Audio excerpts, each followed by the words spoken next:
Recently आपने सुना होगा कि पीएसजी यानी कि पेरिस सेंट जर्मन क्लब ने मेसी के साथ 2 साल का कॉन्ट्रैक्ट किया है और उस 2 साल के कॉन्ट्रैक्ट के एवज में मेसी को 305 करोड़ रुपए फी और 250 करोड़ रुपए बोनस मिलेगा। ओह माय गॉड, इतना ज्यादा पैसा।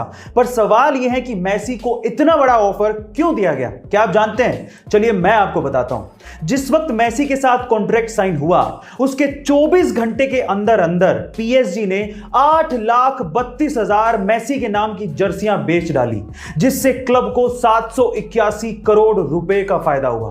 अब आप समझ गए होंगे कि पीएसजी इतना बड़ा ऑफर या इतने सारे पैसे मेसी को क्यों देना चाहती थी।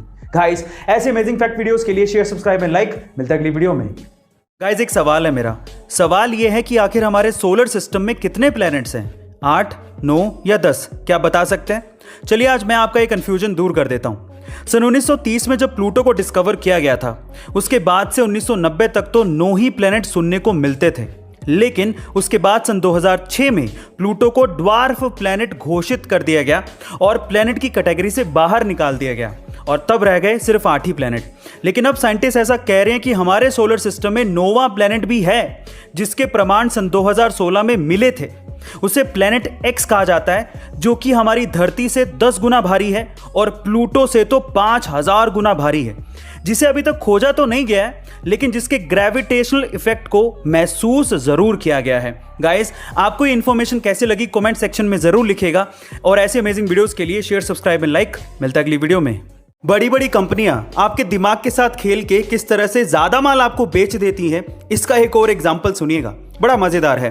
कंपनियां क्या करती हैं कि एक ही प्रोडक्ट के अलग अलग साइज या क्वांटिटी का पैक निकाल देती हैं, जैसे कि small pack, medium pack, large pack. इससे ज्यादातर लोगों का ध्यान भटक जाता है, जिससे वो प्रोडक्ट के बारे में ना सोचकर ये सोचने लगते हैं कि मैं कौन सा पैक खरीदूं, मुझे कौन सा सस्ता पड़ेगा, स्मॉल, मीडियम या लार्ज।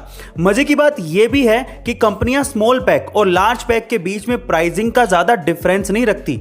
इससे अधिकतर लोग लार्ज पैक ही खरीदते हैं। ऐसा करके कंपनियां कस्टमर की जेब से ज्यादा पैसा निकलवा लेती हैं और उन्हें ज्यादा माल बेच देती हैं। इस तरह के इफेक्ट को डिकोय इफेक्ट कहा जाता है। गाइस, आपको ये जानकारी कैसी लगी कमेंट सेक्शन में जरूर लिखिएगा और ऐसे अमेजिंग वीडियोस के लिए शेयर, सब्सक्राइब एंड लाइक। मिलता है अगली वीडियो में।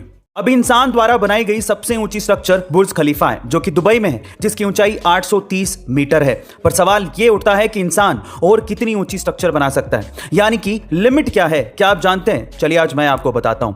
देखिए, थ्योरेटिकली तो कोई लिमिट नहीं है, लेकिन अभी जो टेक्नोलॉजी और जो रिसोर्सेज हमारे पास हैं, उसके हिसाब से इंसान 4 किलोमीटर ऊंची यानी कि 4000 मीटर तक की ऊंचाई की स्ट्रक्चर बना सकता है, जो कि बुर्ज खलीफा से 5 गुना होगी, जिसका बेस 6 किलोमीटर डायमीटर तक का होगा और जिसे बनने में $1.4 ट्रिलियन खर्च होंगे। और अगर एक बार वो बन गई तो उसमें 1 मिलियन यानी कि 10 लाख लोग एक साथ रह सकते हैं। पर वैज्ञानिक तो स्पेस एलिवेटर बनाने तक की बात कह रहे हैं, जिसकी हाइट 1 लाख किलोमीटर हो सकती है, जिससे आप स्पेस को बड़े आसानी से देख सकते हैं। गाइस, क्या आप इस टेक्नोलॉजी का मजा लेना चाहेंगे? कमेंट सेक्शन में जरूर लिखिएगा और ऐसे अमेजिंग वीडियोस के लिए शेयर, सब्सक्राइब एंड लाइक। मिलता है अगली वीडियो में।